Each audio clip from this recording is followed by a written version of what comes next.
Saudi আরবে 3 বছর পানি হয়নি। 3 বছর পানি না হওয়ার কারণে, অনাবৃষ্টির কারণে গাছপালাগুলো সব শুকিয়ে যেতে লেগেছিল। গাছপালাগুলো শুকাতে লেগেছিল। পশু পক্ষীগুলো পানির অভাবে এখানে সেখানে পড়ে মারা যেতে লাগলো। পিপাসায় মানুষের প্রাণ ত্রাহি ত্রাহি করতে লেগেছিল।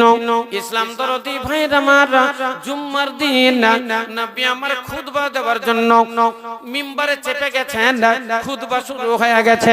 খুতবা শেষ হলো, একজন সাহাবা দাঁড়িয়ে গেল, বলছেন ইয়া রাসূলুল্লাহ, আপনি তো আমাদের নবী, আপনি ইহ জগতের নবী, পর জগতের নবী, আপনি 1,24,000 পয়গম্বরের নবী, আপনি তো সবই।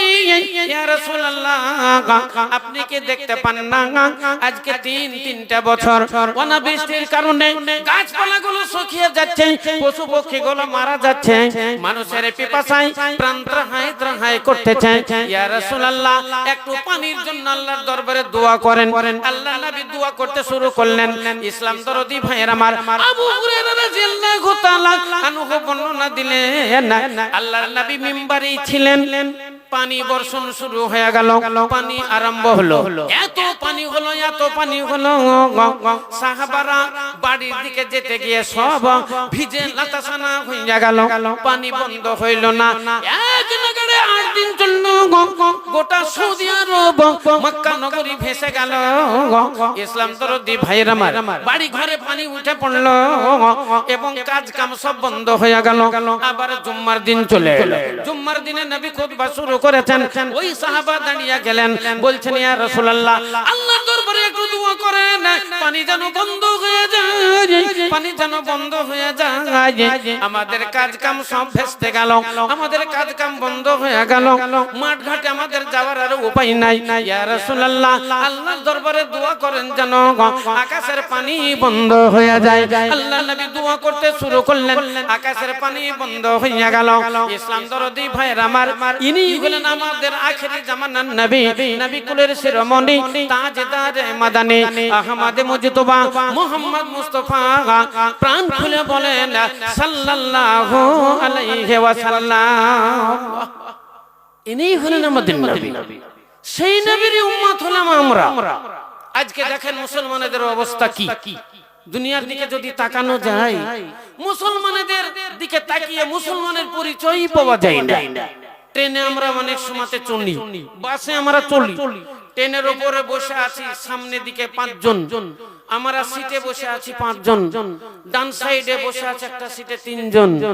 হ্যাঁ, মনে মনে ভাবছি এটা মুসলমান মনে হয়, আবার মনে হচ্ছে এটাই বোধহয় মুসলমান, না এটা হিন্দু। কোনটাতে হিন্দু আর কোনটা মুসলমান চিনাই যায় না। না ওদের মুখ দেখে চিনা যায়, না ওদের বেশভূষা দেখে চিনা যায়, না ওদের প্যান্ট জামা দেখে চিনা যায়।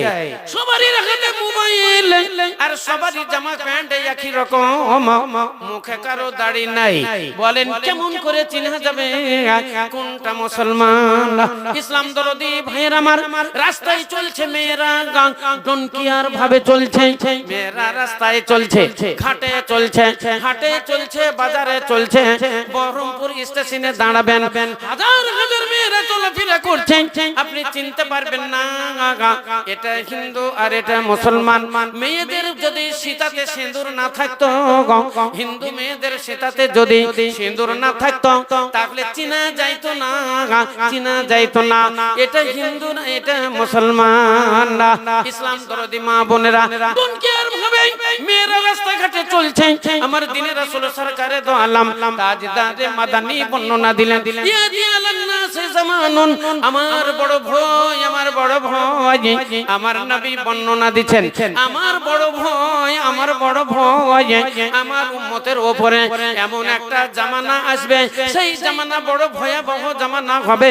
মেয়েরা রাস্তাতে রাস্তাঘাটে ডনকিয়ার ভাবে চলবে, এরা পুরুষকে পুরুষ বলে কেয়ার করবে না, আর পুরুষের ড্রেস তারা পরিধান করবে, মেয়েরা পুরুষের ড্রেস পরিধান করবে, রাস্তায় ঘাটে চলবে, এরা রূপের চর্চা করবে। আমার দিনের রাসূল সরকারে দো দোয়ালাম বলেন মেয়েরা বেহায়া হয়ে যাবে, হায়া পর্দা এদের থাকবে না। কখন তোমরা জেনে রাখবে কিয়ামত অতি সন্নিকটে। সাবধানে থাকিও নারী পর্দার আড়ালে, সাবধানে থাকিও নারী পর্দার আড়ালে। হাদিসেতে হারাম লেখে অন্য দেখিলে, হাদিসেতে হারাম লেখে অন্য দেখিলে। সাবধানে থাকিও নারী পর্দার আড়ালে, সাবধানে থাকিও নারী পর্দার আড়ালে। হাদিস শোনো নারী হাদিসের বাণী,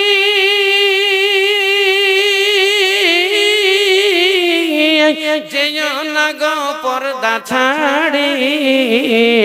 শোনো নারী হাদিসের বাণী,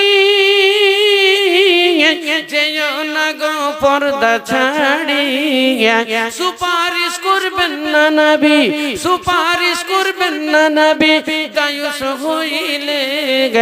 সাবধানে থাকিও নারী পর্দার আড়ালে, সাবধানে থাকিও নারী পর্দার আড়ালে। হাদিসেতে হারাম লেখে অন্য দেখিলে, সাবধানে থাকিও নারী পর্দার আড়ালে। বর্তমানের নারী গণে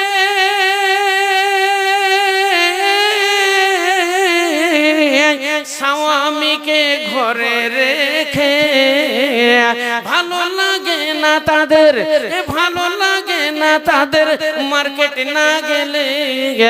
সাবধানে থাকিও নারী পর্দার আড়ালে, সাবধানে থাকিও নারী পর্দার আড়ালে। কলি যুগের নারী গণে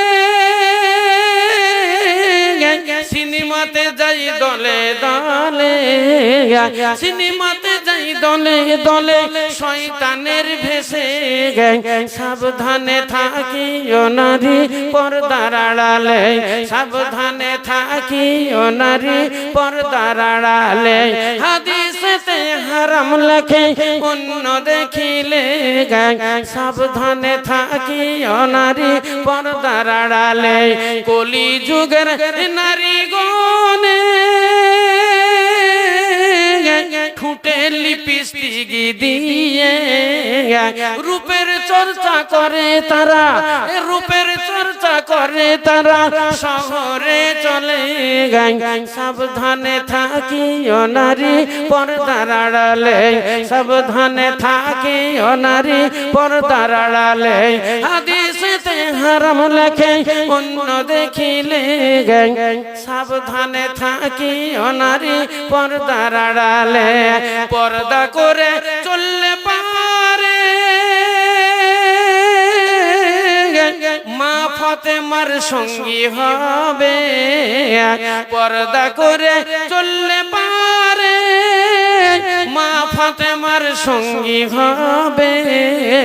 জান্নাতে রহিবে তোমরা, এ জান্নাতে থাকিবে তোমরা জান্নাতি দলে। সাবধানে থাকিও নারী পর্দার আড়ালে, সাবধানে থাকিও নারী পর্দার আড়ালে। হাদিসেতে হারাম লেখে অন্য দেখিলে, সাবধানে থাকিও নারী পর্দার আড়ালে। হাদিসেতে আল্লাহ নবী বর্ণনা দিলেন এমন একটা জামানা আসবে, সেই জামানা বড় ভয়াবহ জামানা হবে। মেয়েরা পুরুষের পোশাক পরিধান করবে, পুরুষের যেমন শার্ট প্যান্ট ওই রকম মেয়েরাও শার্ট প্যান্ট পরিধান করবে, এবং এত পাতলা পাতলা পোশাকেরা পরিধান করবে। পোশাক পরিধানের পরেও অর্ধ উলঙ্গ থাকবে। আমার দিনের রাসূল সরকারে দোলাম বলেন, এই ইমানদার মহিলারা, ইমানদার মহিলারা, এই জামানা যদি তোমাদের জামানায় চলে আসে, তোমাদের যুগে যদি চলে আসে, তাহলে তোমরা সাবধান হয়ে যাও, তোমরা সাবধান হয়ে যাও। আল্লাহর কাছে তোমরা তওবা করো, আল্লাহর কাছে ইস্তিগফার করো, বেশি বেশি করে তোমরা বেশি বেশি করে সালাত আদায় করো, এবং বেশি বেশি করে তোমরা তওবা ইস্তিগফার করো। ভাইয়েরা আমার, সেই যুগ আস্তে আস্তে চলে এলো। মা বোনেরা বুঝতেই পারছে অনেকে। আমার লেখা আছে যখন তোমরা বিছানায় শয়ন করবে তখন একটা দোয়া বলো, আল্লাহুম্মা বিসমিকা আমুতু ওয়া হিয়া। এই দোয়াটা যখন আপনারা বিছানায় শয়ন করবেন তখন আপনারা পড়বেন। মা বোনেরা, আপনার দুই পাশে আপনার দুটো ছেলে থাকবে, ছোট ছোট ছেলে মেয়ে যাদের 5 বছর 7 বছর 10 বছর বয়স। আপনি আলতু ফালতু অন্য জিনিস না শুনিয়ে আপনি তাদেরকে বলবেন, বেটা বিছানায় শুতে গেলে দোয়াটা বলতে হয়, দোয়াটা একবার বলো। আপনার মেয়েকে শিখিয়ে দেন, মা বিছানায় শুতে গেলে দোয়াটা বলতে হয়, আল্লাহুম্মা বিসমিকা আমুতু ওয়া হিয়া। নিশ্চয়ই শিখবে। আপনার মেয়ে কেবল কথা বলতে শিখেছে, 3 বছর বয়স 4 বছর বয়স। আপনি বলছেন, বিটি আতা গাছে তোতা পাখি, ডালিম গাছে মৌ, এতটা কি তবু কথা কও না কেন বউ? ছেলেটা মেয়েটা আপনার ওয়া আ হস্রই দীর্ঘ এবিসিডি কিছুই জানে না, কিন্তু ওই ছড়াটা মুখস্থ করে নিয়েছে। কেমন করে? আপনি বলেছেন বলে। আপনি ওকে তো বলেছেন, বলো বেটা আতা গাছে তোতা পাখি, ডালিম গাছে মৌ, হিরে দাদার মড়মড়ি থান ঠাকুর দাদার বউ। ও তো কিছুই বুঝে না, কিন্তু আপনি মুখে বলেছেন বলে মুখস্থ করে নিয়েছে। ওই রকমই আপনি ওকে বলেন, বিছানায় শুতে গেলে বাবু দোয়াটা বলতে হয়, আল্লাহুম্মা বিসমিকা আমুতু ওয়া হিয়া। বিছানা থেকে উঠবে তখন একটা দোয়া বলতে হয়, আলহামদুলিল্লাহিল্লাযী আহিয়ানা বাদা মা আমাতানা ওয়া ইলাইহিন নুশুর। একদিন না পারবে 5 দিন বলেন, 1 মাসে বলেন। এই বিছানায় উঠা দোয়াটা বলে দেন। বাথরুমে বসবে, পায়খানাতে বসবে, বলছে মা আমি বাথরুম করব, পায়খানাতে যাব, পায়খানা করব। আপনি ওকে বলে দেন, মা কি বাবা বাথরুমে বসতে গেলে, পায়খানাতে বসতে গেলে বলতে হয়, আল্লাহুম্মা ইন্নী আউযু বিকা মিনাল খুবুসি ওয়াল খাবায়েস। বাথরুম থেকে উঠলে গুফরানাকা আল্লাহুম্মা, কিংবা আল্লাহুম্মা গুফরানাকা, কিংবা শুধুই গুফরানাকা আপনি বলে দিবেন। নিশ্চয়ই বাচ্চা আপনার শিখে নেবে। তাহলে বিছানায় শোয়ার দোয়া, বিছানা থেকে উঠার দোয়া, বাথরুমে ঢোকার দোয়া, বাথরুম থেকে উঠার দোয়া নিশ্চয়ই জেনে নেবেন। বাড়ি থেকে যখন বের হবেন একটা দোয়া বলতে হয়। আল্লাহর নবী বলেছেন, বাড়ি থেকে যখন তোমরা বের হবে একটা দোয়া বলো, দোয়া বলো, বিসমিল্লাহি তাওয়াক্কালতু আলাল্লাহ লা হাওলা ওয়ালা কুওয়াতা ইল্লা বিল্লাহ। এটা বাড়ি থেকে বেরোনোর দোয়া। যেই দিকে যান, মাঠে যান, হাটে যান, শ্বশুর বাড়ি যান, যেই দিকেই যান, বাড়ি থেকে যেমনই বের হবেন, বাড়ি থেকে বের হলে দোয়াটা বলতে হবে, বিসমিল্লাহি তাওয়াক্কালতু আলাল্লাহ লা হাওলা ওয়ালা কুওয়াতা ইল্লা বিল্লাহ। এই দোয়াটা আপনাকে বলতে হবে।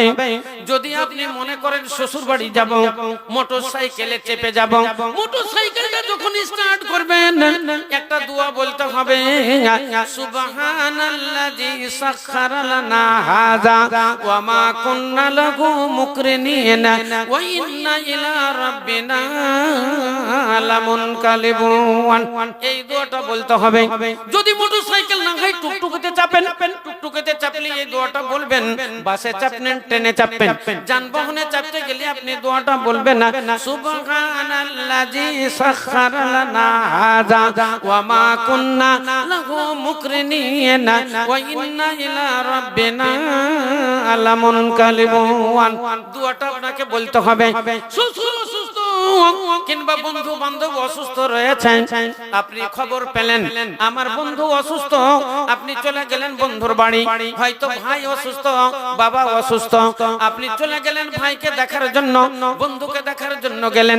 হাদিসের ভিতরে লেখা আছে তার বিছানার সারা নাই, বসেন।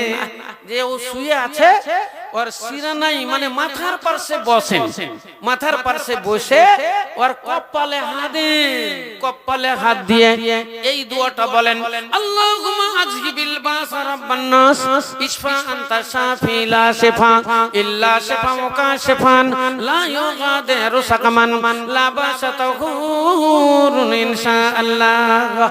এই দোয়াটা বলেন আর ওকে জিজ্ঞাসা করেন ভাই কেমন আছেন। যদি ভাই হয় তাহলে বলেন ভাই কেমন আছেন। যদি কাকা হয় বাবা হয় বলে বাবা আপনি কেমন আছেন। বন্ধু আপনার অসুস্থ, ডক্টর বলে দিয়েছে এ ক্যান্সারের রোগী। ক্যান্সার এমনই একটা অসুখ, ক্যান্সার রোগ এমনই একটা ডেঞ্জারাস রোগ। রোগী যদি শুনে লাই 10 দিন আগেই মইরা যায়। একটা প্রবাদ বাক্য আছে, ক্যান্সার নো অ্যানসার। ক্যান্সার যার হয়ে গেল জানবেন ওর জীবনের শেষ টাইম চলে এলো। সেই জন্য মানুষ ক্যান্সার নাম শুনলেই আগেই যেন না মরার আগেই মরে যায়। ইসলাম দরদি ভাইয়ের আমার, ডক্টর বাবু বলে দিয়েছে এই তোমাদের রোগীর ক্যান্সার, এই রোগী বাঁচবে না, মারা যাবে। আল্লাহর নবী বলছেন যখন তুমি দেখতে যাবে রোগীকে জিজ্ঞাসা করবে ভাই তুমি কেমন আছো। রোগী বলবে আমি ভালো নাই, আমি ভালো নাই। তখন আপনি বলবেন আপনার কি রোগ, কি রোগ হইয়াছে। সে যদি জানে বলবে আমার এই অসুখ এই রোগ। আত্মীয় স্বজনেরা যদি জানে তারা বলবে এই রোগ, রোগীর এই রোগ। দেখা গেল সেই রোগীর হলো ক্যান্সার। আপনি জানছেন তাহলে ডাক্তার বাবু বলে দিয়েছে ক্যান্সার রোগী বাঁচবে না, মারা যাবে। আল্লাহর নবী বলছেন যদিও তুমিও বুঝতে পারো মইরা যাবে, তুমি দেখতে গিয়েছো, তুমি যদি বুঝতে পারো মইরা যাবে, তো আল্লাহর নবী বলছেন ওকে ভুলো না যে তুমি তো শেষ, যে অসুখ হয়েছে তুমি আর বাঁচো, তুমি মরেই যাবা। তাইলে তো 3 দিন আগে মরতো, আজই মরবে। সেই জন্য আল্লাহর নবী বলছেন ওকে বইলো না যে তুমি মরে যাবে, ওকে সান্ত্বনা দাও। ওকে বলো ভাই কোনো চিন্তা নাই, অনেক জন মরা রোগী জিন্দা হয়ে যায়। লোকে বলেছে মরে গেছে কিন্তু মরেনি, দেখা গেল সে জীবিত হইয়া গেল। 10 বছর আগেই মরার কথা, এখনো সুন্দর টাট্টো ঘোড়ার মতো বেড়াচ্ছে। এইরকম অনেক লোক কাঁচের ঘরে ছিল, লোকে বলছে মইরা যাবে কিন্তু দেখা গেল এখনো বেঁচে আছে। এইরকম বহু রোগী আছে, আপনি তারকে সান্ত্বনা দেন আর বলেন চিন্তা করেন না, এইরকম রোগ অনেক জনের হইয়াছে, তারা ভালো হয়ে গেছে, তুমিও ভালো হইয়া যাবে, তুমিও ভালো হয়ে যাবে। চিন্তা করো না ভাই, মেলা রকম এরকম রোগ মেলা জনারই হয়। এইরকম বললে তার মনটা বড় হবে, এইরকম বললে তার মনে সাহস হবে, এইরকম বললে পরে তার মনটা শক্ত হবে। তাহলে সে মর্মাহত হয়ে যাবে না, সে না মইরেই মইরা যাবে না। সেই জন্য আল্লাহর নবী বলেন ওকে সাহস দাও আর এই দোয়াটা কপালে হাত দিয়ে একবার পড়ো, পারো তো 2 বার পড়ো, পারো তো 3 বার পড়ো। আল্লাহর নবী বর্ণনা দিচ্ছেন যতক্ষণ পর্যন্ত তুমি রোগীর পাশে থাকবে আল্লাহর রহমতের ফেরেশতা তোমার জন্য রহমতের দোয়া করবে, আল্লাহর মাগফিরাতের ফেরেশতা তোমার জন্য মাগফিরাতের দোয়া করবে, মাগফিরাতের প্রার্থনা করবে। ওই রোগীর কাছে বসে থাকলে তোমার অনেক জীবনের গুনাহ খাতা মাফ হয়ে যাবে। নারায়ে তাকবীর।